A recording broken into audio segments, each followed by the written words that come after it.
Headingley میں Pakistani team کی تباہی، انگلینڈ نے اننگز اور 103 رن سے دھول چٹا دی۔ جو روٹ کا تاریخی کارنامہ، اسٹیو اسمتھ کا بڑا ورلڈ ریکارڈ چکنا چور۔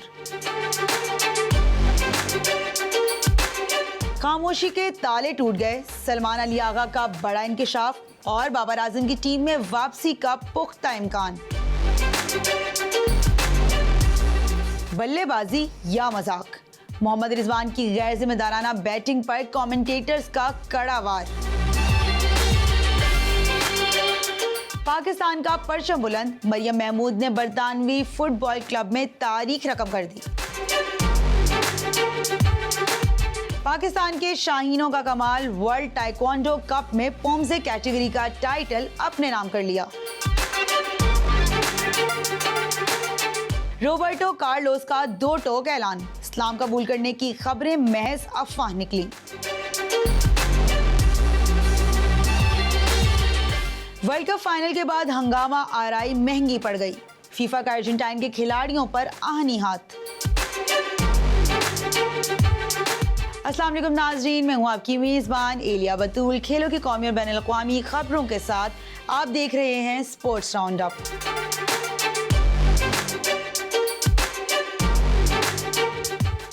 انگلینڈ نے ہیڈنگلے ٹیسٹ میں پاکستان کو 1 اننگز اور 103 رن سے شکست دے دی۔ پاکستان کی ٹیم دوسری اننگز میں صرف 135 رنز پر آل آؤٹ ہو گئی۔ اس فتح کے ساتھ انگلینڈ نے 3 میچز کی سیریز میں 1-0 کی برتری حاصل کر لی۔ سیریز کے پہلے ٹیسٹ میچ میں پاکستان کی بیٹنگ لائن دوسری اننگز میں 238 رنز کا خسارہ اتارنے میں بری طرح ناکام رہی اور پوری ٹیم 135 رنز بنا کر آؤٹ ہو گئی۔ قومی ٹیم کی جانب سے محمد رضوان 41 اور شان مسعود 29 رنز بنا کر نمایاں رہے۔ عبداللہ شفیق 15، سعود شکیل 14، اذان اویس 9، خرم شہزاد 8، علی عثمان 7، محمد عباس 6، کپتان سلمان آغا 4 اور امام الحق 0 کے انفرادی سکور پر آؤٹ ہوئے۔ انگلینڈ کی جانب سے اورلی روبنسن، جوفرا آرچر اور جوش ٹنگ نے 3 وکٹیں حاصل کی۔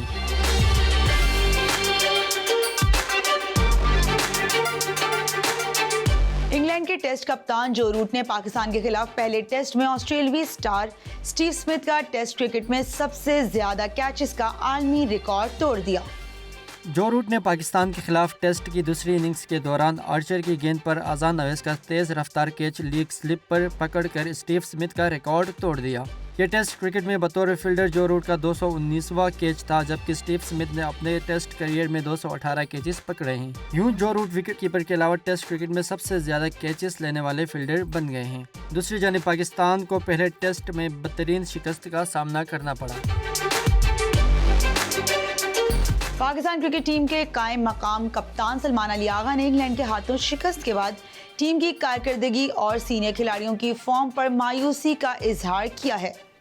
238 رنز کے خسارے سے دوسری اننگ شروع کرنے والی پاکستانی ٹیم صرف 135 پر ڈھیر ہو گئی اور انگلینڈ نے میچ 103 رنز سے جیت کر 3 ٹیسٹ میچز کی سیریز میں 1-0 کی برتری حاصل کر لی۔ میچ کے بعد پریس کانفرنس سے خطاب کرتے ہوئے سلمان علی آغا نے کہا کہ انگلینڈ نے ہمیں ہر شعبے میں آؤٹ کلاس کیا، جبکہ ہم تسلسل برقرار رکھنے میں ناکام رہے۔ انہوں نے اعتراف کیا کہ ٹیم میں صلاحیت موجود ہے، لیکن میدان میں اپنے طے شدہ پلان پر عمل درآمد کرنے میں ٹیم بری طرح ناکام رہی۔ انگلینڈ کی کنڈیشنز کے حوالے سے بات کرتے ہوئے انہوں نے کہا کہ یہاں ہمیں ہمیشہ سخت چیلنجز کا سامنا کرنا پڑتا ہے۔ ہم نے صرف 1 ہفتہ قبل دورہ شروع کیا جو حالات سے مطابقت پیدا کرنے کے لیے ناکافی تھا۔ انہوں نے مزید کہا کہ ہم اس وقت ایک مشکل ری بلڈنگ مرحلے سے گزر رہے ہیں۔ سلمان علی آغا نے واضح کیا کہ ہماری بولنگ اٹیک نوجوان اور کم تجربہ کار ہے، ہم مستقبل کے لیے تیاری کر رہے ہیں۔ انہوں نے اعتراف کیا کہ خود ان سے محمد رضوان اور سعود شکیل کے بلے سے رنز نہیں بن رہے۔ تینوں کی ناقص فارم ٹیم کے لیے ایک بڑی پریشانی بن چکی ہے۔ انہوں نے امید ظاہر کی کہ بابر اعظم اگلے میچ کے لیے مکمل طور پر فٹ ہو کر ٹیم میں واپس آئیں گے۔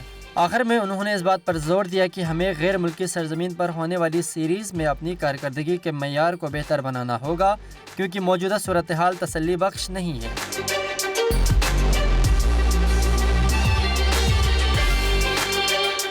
ہیڈنگلے ٹیسٹ میں دوسری اننگز میں مشکلات کا شکار پاکستان ٹیم کے سینئر بلے باز محمد رضوان انگلش کمنٹیٹرز کی کڑی تنقید کی زد میں آ گئے۔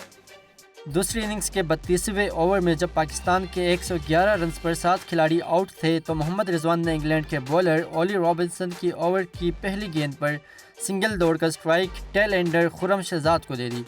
اوور کی دوسری ہی گیند پر خرم شہزاد سلپ میں موجود جورڈن کوکس کو کیچ دے بیٹھے۔ محمد رضوان کے اس عمل پر انگلش کومنٹیٹرز نے تنقید کرتے ہوئے کہا کہ محمد رضوان کا ٹیل اینڈر کو اوورز کی باقی گیندوں کے لیے ایکسپوز کرنا عجیب ہے۔ کومنٹیٹر نے کہا کہ 46 ٹیسٹ کھیلنے والے سینئر بیٹر کو ٹیل اینڈر کو سامنے بھیجنے کے بجائے خود ذمہ داری لینی چاہیے تھی۔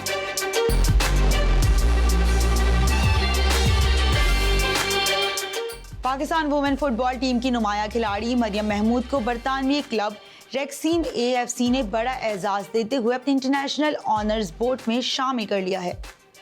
پاکستان کی نمائندگی پر مریم محمود کو یہ منفرد اعزاز دیا گیا اور وہ ریکسیم FC ویمنز کے آنر بورڈ پر جگہ بنانے والی پہلی خاتون بن گئی ہیں۔ کلب کے آنر بورڈ پر پاکستان مینز ٹیم کے عمر نواز کا نام پہلے سے موجود ہے۔ اس موقع پر مریم محمود کا کہنا تھا کہ آنرز بورڈ پر اپنا نام دیکھ کر بےحد خوشی ہوئی اور فخر محسوس ہوا۔ انہوں نے کہا کہ پاکستان کی عالمی سطح پر نمائندگی کا سفر ان کے لیے ناقابل یقین رہا اور کلب کے لیجنڈز کے ساتھ اپنا نام دیکھنا ایک خواب جیسا لگتا ہے۔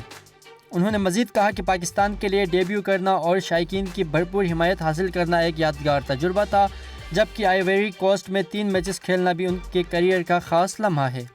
مریم محمود کے مطابق ان کا مقصد نوجوان نسل خاص طور پر لڑکیوں کو زیادہ سے زیادہ متاثر کرنا ہے۔ انہوں نے کہا کہ بچپن میں ان کے پاس کوئی خاتون رول ماڈل نہیں تھی، لیکن اب وہ خود نئی نسل کے لیے مثال بننا چاہتی ہیں۔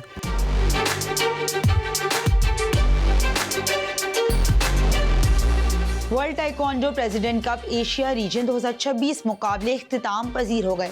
ایران نے پہلی، کوریا نے دوسری اور قازقستان نے تیسری پوزیشن اپنے نام کی۔ پومزے کیٹیگری میں پاکستان فاتح رہا۔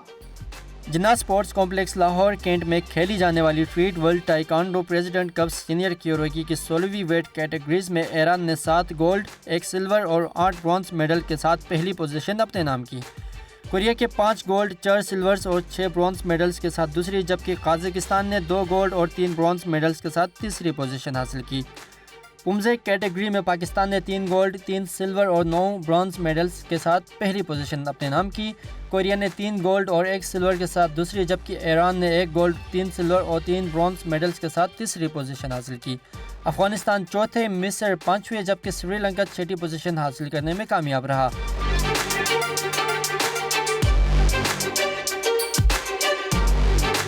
برازیل اور ریال میڈرڈ کے legendary footballer Roberto Carlos نے اسلام قبول کرنے سے متعلق گردش کرنے والی خبروں کو مسترد کر دیا ہے۔ عرب میڈیا کی رپورٹس کے مطابق 53 سالہ سابق برازیلین کھلاڑی نے واضح کیا کہ وہ اسلام اور مسلم کمیونٹی کا بہت احترام کرتے ہیں، تاہم ان کے مسلمان ہونے کی خبریں درست نہیں ہیں۔ روبرٹو کارلوس نے انسٹاگرام سٹوری کے ذریعے وضاحت کرتے ہوئے کہا کہ حالیہ میڈیا رپورٹس کے بعد وہ یہ بات واضح کرنا چاہتے ہیں کہ انہوں نے اسلام قبول نہیں کیا۔ ان کا کہنا تھا کہ وہ تمام مذاہب اور عقائد رکھنے والے افراد کا بھی احترام کرتے ہیں۔ رپورٹس میں دعویٰ کیا گیا تھا کہ کارلوس نے مراکشی فٹ بال ایجنٹ سہیلہ الطاہری سے شادی کے بعد تقریباً 4 ہفتے قبل ایک مذہبی شخصیت کی موجودگی میں کلمہ شہادت پڑھ کر اسلام قبول کیا تھا۔ تاہم کارلوس کے مطابق ان کی شادی میں دونوں خاندانوں کی مذہبی روایات کا احترام کیا گیا اور اسی وجہ سے مختلف انداز میں تقریبات منعقد ہوئیں۔ کارلوس نے بتایا کہ ان کی اہلیہ سے ملاقات بھی فٹ بال سے متعلق ایک کاروباری نشست کے دوران ہوئی تھی۔ دونوں تقریباً 2 سال سے ایک دوسرے کے ساتھ ہیں۔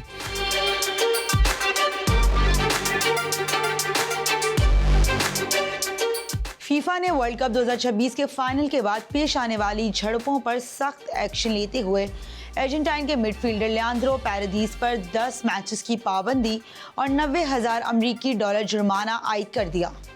فیفا کی ڈسپلنری کمیٹی کے مطابق ناہیول مولینا کو بھی 7 میچز کے لیے معطل کیا گیا ہے اور ان پر بھی $90,000 کا جرمانہ کیا گیا ہے۔ فیفا کا کہنا ہے کہ اسپین اور ارجنٹائن کے درمیان 19 جولائی کو نیو یارک جرسی اسٹیڈیم میں کھیلے گئے فائنل کے اختتام پر دونوں ٹیموں کے کھلاڑیوں اور آفیشلز کے درمیان جھڑپیں ہوئیں، جن کی تحقیقات کے بعد یہ سزائیں سنائی گئی ہیں۔ اس کے علاوہ ارجنٹینا کے 2 مزید کھلاڑیوں پر بھی ایک میچ کی پابندی اور $30,000 جرمانہ کیا گیا ہے، جبکہ ٹیم آفیشلز روبرٹو آیالا کو 3 میچز کے لیے معطل کرتے ہوئے $30,000 کا جرمانہ عائد کیا گیا ہے۔ فیفا نے ارجنٹائن فٹ بال ایسوسی ایشن پر مختلف خلاف ورزیوں کے باعث مجموعی طور پر $3,21,000 امریکی جرمانہ عائد کیا ہے۔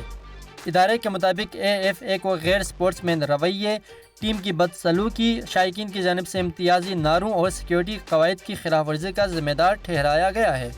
مزید یہ کہ ارجنٹینا کو ہدایت کی گئی ہے کہ وہ آئندہ 2 ہوم میچز 50% تماشائیوں کی گنجائش کے ساتھ کھیلے، تاہم ان میں سے ایک میچ کی پابندی معطل کر دی گئی ہے۔ فیفا نے یہ بھی حکم دیا ہے کہ جرمانے میں سے $1,00,000 امتیازی سلوک کے خاتمے کے اقدامات پر خرچ کیے جائیں گے، جبکہ مزید $1,00,000 جرمانہ معطل رکھا گیا ہے۔ یہ تمام کارروائی ڈسپلنری اینڈ ایتھکس پروسیکیوٹر کی رپورٹ کی روشنی میں عمل میں لائی گئی ہیں، جبکہ فریقین کو فیصلے کی تفصیلی وجوہات حاصل کرنے اور اپیل دائر کرنے کے لیے 10 دن کا وقت دیا گیا ہے۔